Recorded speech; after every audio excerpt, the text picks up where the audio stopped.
Hi, Coach Kraus here. Today I'm going to teach you all about sliding. Sliding is one of the basic locomotor skills.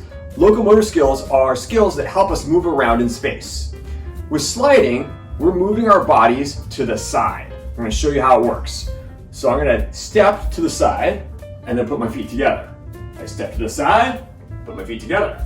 Go the other way now. Step to the side, feet together. Step to the side, feet together. And you can go a little faster, and that's a slide. Now, there's some common mistakes with sliding.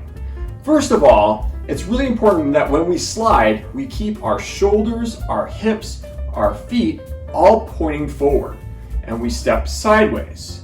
A common mistake is to twist and kind of like turn like this. This is not a slide. This is like kind of a weird gallopy thing. All right, sliding is keeping our shoulders, hips, knees, feet all facing forward as we step forward or step sideways, and keeping our feet and everything pointing sideways. Another common mistake with sliding is to cross over. And so that looks like this, where I step over and I cross over like that. Crossing over, that is not a slide. All right, that's a different thing. So sliding is always keeping our feet this way and not crossing them over. All right, so it's important to keep all your body looking forward and straight. It's important to keep your dog out of your video because dogs are sometimes distracting, but we'll just keep it.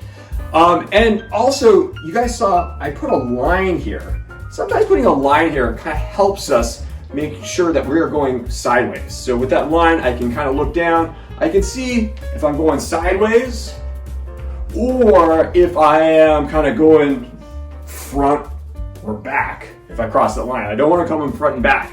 I want to go side to side. So remember, sliding is stepping to the side, feet together, side, together, go the other way, side, together, and that's sliding.